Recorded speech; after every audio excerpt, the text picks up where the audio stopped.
باوقار علماء کرام و شورائے اسلام، اساتذہ مدارس، ائمہ مساجد و معزز سامعین کرام، السلام علیکم ورحمۃ اللہ تعالی وبرکاتہ۔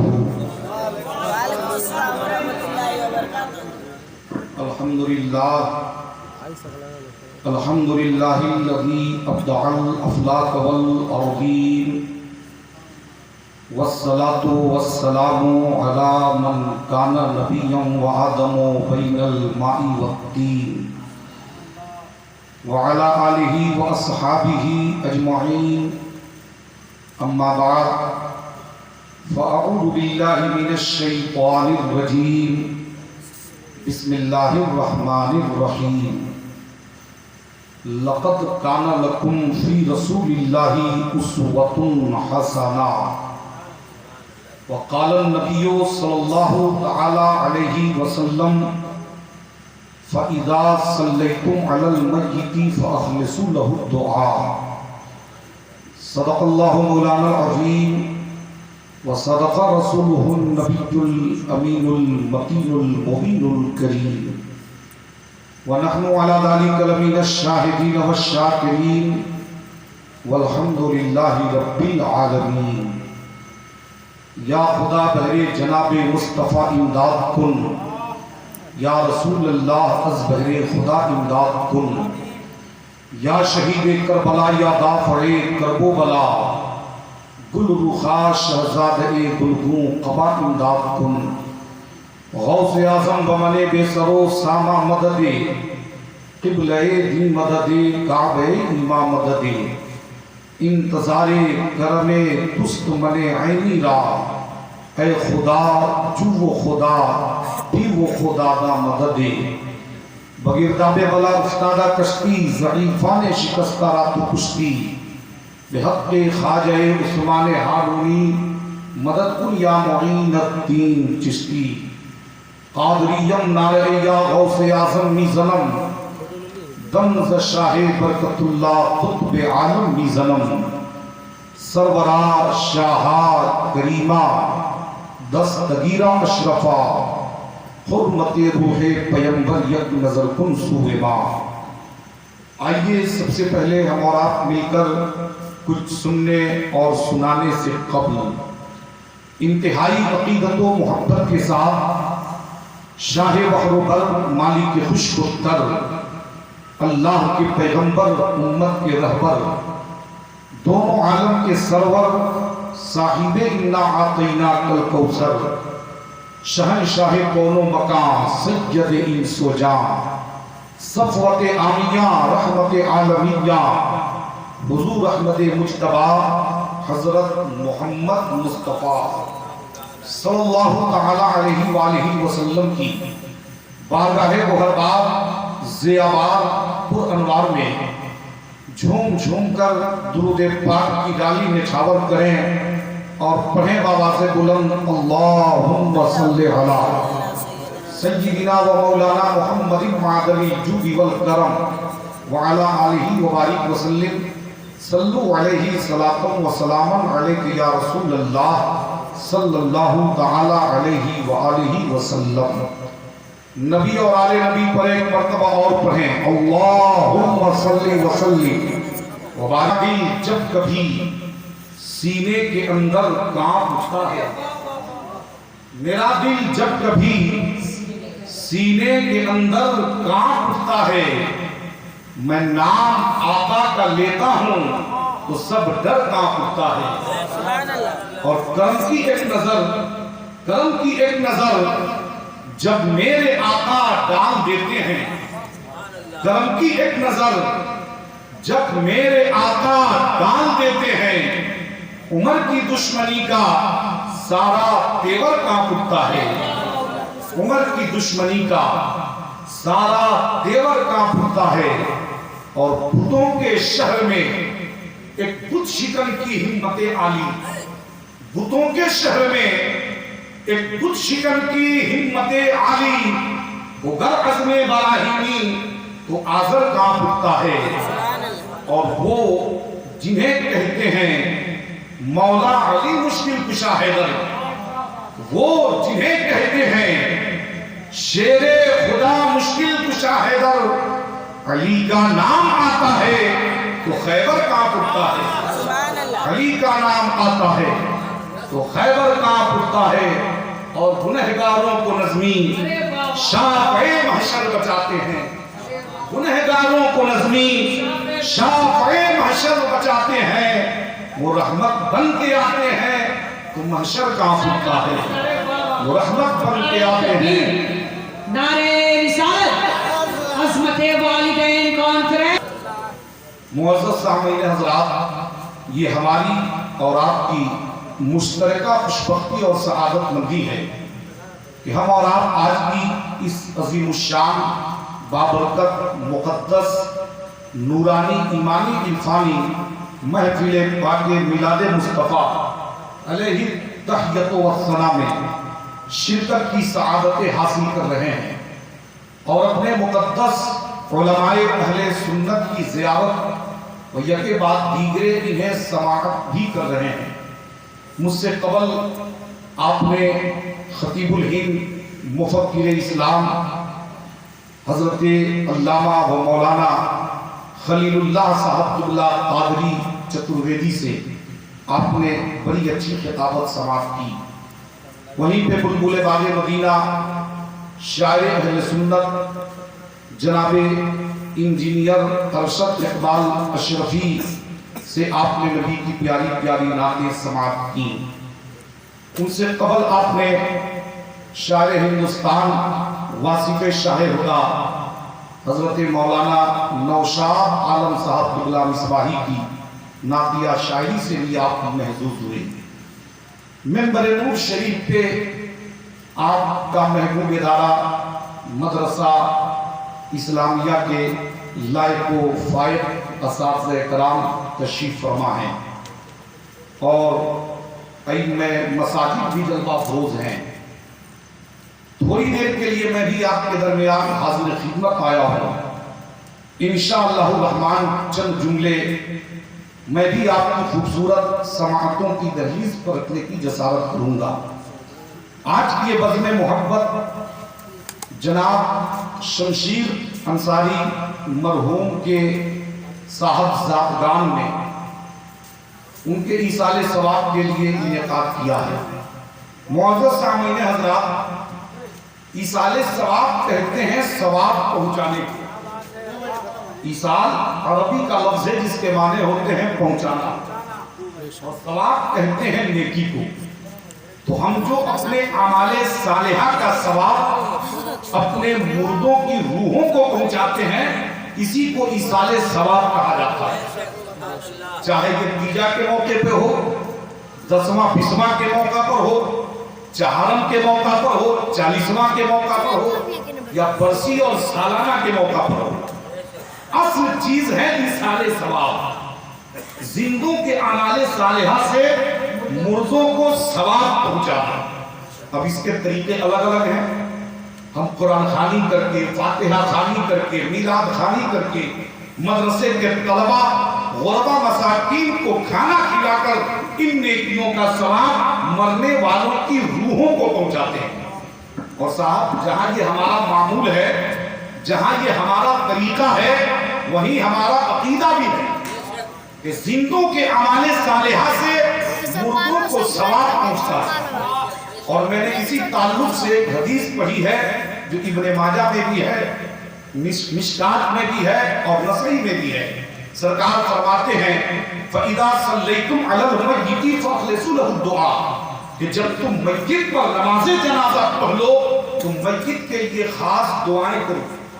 یہی وجہ ہے کہ ہم جنازے کے بعد میت کے لیے خاص دعائیں کرتے ہیں، چاہے وہ دعا جنازے کے فوراً بعد کی جائے، یا دفن کرنے کے بعد کی جائے، یا 3 دن کے بعد کی جائے، یا 10-20 دن کے بعد کی جائے، یا 40 دن کے بعد کی جائے، یا ہر سال کیا جائے۔ یہ ساری دعائیں مغفرت میں شامل ہے، اور ان دعاؤں سے جہاں مرنے والے کو ثواب پہنچتا ہے، وہیں ان کے عذاب میں تخفیف بھی ہوتی ہے۔ سبحان اللہ۔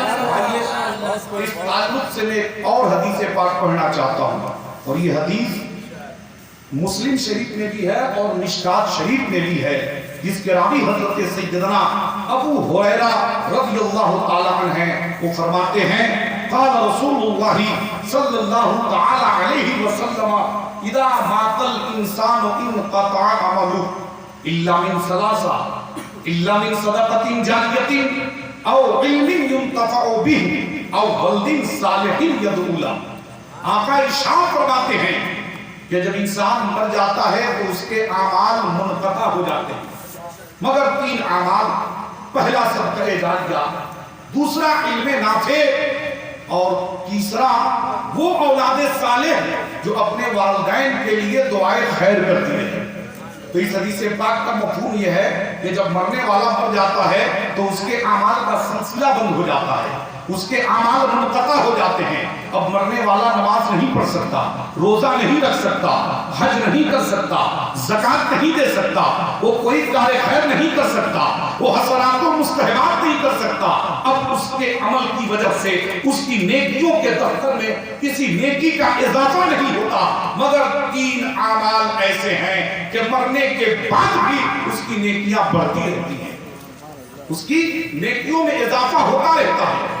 تو ان میں سے پہلے عمل کا نام ہے صدقہ جاریہ، یعنی جاری رہنے والا صدقہ۔ مرنے والا تو مر گیا، مگر مرنے سے پہلے اس نے کوئی ایسا کام کیا، مثلا مسجد کی تعمیر کری، مدرسہ بنایا، کنواں کھدوایا، پل بنایا، چاپاکل لگا دیا، مسافر خانے بنوا دیا۔ اب جو ہے مرنے والا مرنے سے پہلے یہ سارے کام کیا، اب جب تک مسجد میں نماز ہوتی رہے گی، مدرسے میں درس ہوتا رہے گا، کنویں سے لوگ پانی پیتے رہیں گے، پل سے مخلوق خدا گزرتی رہے گی، تب تک اس کا ثواب اس کے بنانے والے کو ملتا رہے گا، چاہے اس کا بنانے والا زمین کے اوپر چلتا ہو یا قبر کی آگوش پر سویا ہو۔ نعرہ تکبیر، نعرہ رسالت، عظمت والدین کانفرنس، حضرت علامہ و مولانا ارشاد احمد خان برکاتی، نعرہ تکبیر۔ یہ ہے صدقہ جاریہ، جاری رہنے والا صدقہ۔ اور دوسرا عمل کیا ہے؟ علم نافع، وہ علم جس سے نفع حاصل کیا جائے، وہ علم جس سے فائدہ حاصل کیا جائے۔ تو میں کہنا چاہوں گا کہ دنیا اور آخرت میں اگر کوئی فائدہ پہنچانے والا علم ہے تو اس کا نام علم دین ہے۔ حالانکہ میں علم دنیا کا بھی مخالف نہیں ہوں، میں کہتا ہوں کہ ہمارے معاشرے کو جہاں ایک اچھے عالم دین کی ضرورت ہے، ایک اچھے حافظ قرآن کی ضرورت ہے، ایک اچھے امام کی ضرورت ہے، وہیں ہمارے معاشرے کو ایک اچھے ڈاکٹر کی بھی ضرورت ہے، ایک اچھے انجینئر کی بھی ضرورت ہے، ایک اچھے پروفیسر کی بھی ضرورت ہے، ایک اچھے اسکالر کی بھی ضرورت ہے، ایک اچھے ماسٹر کی بھی ضرورت ہے۔ لیکن صاحب یہ بھی یاد رہے کہ اپنے بچے کو ڈاکٹر، انجینئر، پروفیسر اور اسکالر بنانے سے پہلے علم دین کا سکھانا بھی فرض ہے۔ کائنات ارشاد فرماتے ہیں طلب العلم فریضۃ علی کل مسلم و مسلمہ، علم دین کا حاصل کرنا ہر مسلمان مرد و عورت پر فرض ہے۔ یہ ذمہ داری صرف اساتذہ مدارس پر ہی نہیں ہے کہ جب مرغی ذبح کریں گے تو یہی کریں گے، یہ صرف علم مساجد پر ہی نہیں ہے، یہ طلبہ مدارس پر ہی نہیں ہے، ہر مسلمان مرد ہو یا عورتیں ہوں ان پر علم دین کا سیکھنا فرض ہے، اتنا جس سے وہ ایمان و عقیدے کی ضروری باتوں کو جان سکیں۔ اگر شوہر ہے تو بیوی کا حق جانے، بیوی ہے تو شوہر کا حق جانے، اولاد ہے تو والدین کا حق جانے، اور والدین ہے تو اولاد کا حق جانے۔ اتنا علم سیکھنا فرض ہے جس سے نماز و روزے کے مسائل آدمی سمجھ سکے، حج و زکوٰۃ کے طریقے معلوم ہو سکے، حرام و حلال میں فرق پیدا کر سکے، جائز و ناجائز میں تمیز پیدا کر سکے۔ اور اتنا علم سیکھنے کے بارے میں آقا فرماتے ہیں علم حاصل کرو ماں کی گود سے لے کر قبر کی کوٹھی تک۔ اور صاحب علم سیکھنے کے لیے نبی نے ارشاد فرمایا اطلبوا العلم ولو کان بالسین، علم حاصل کرو اگر ملک چین جانا پڑے۔ یہ چین ہمارے ہاں سے قریب ہے، مگر نبی نے جہاں سے فرمایا تھا وہاں سے چین بہت دور ہے، اور اس وقت فرمایا تھا جس وقت ذرائع آمد و رفت بڑے محدود تھے، آنے جانے کے وسائل بڑے محدود تھے۔ اس وقت پیغمبر نے فرمایا تھا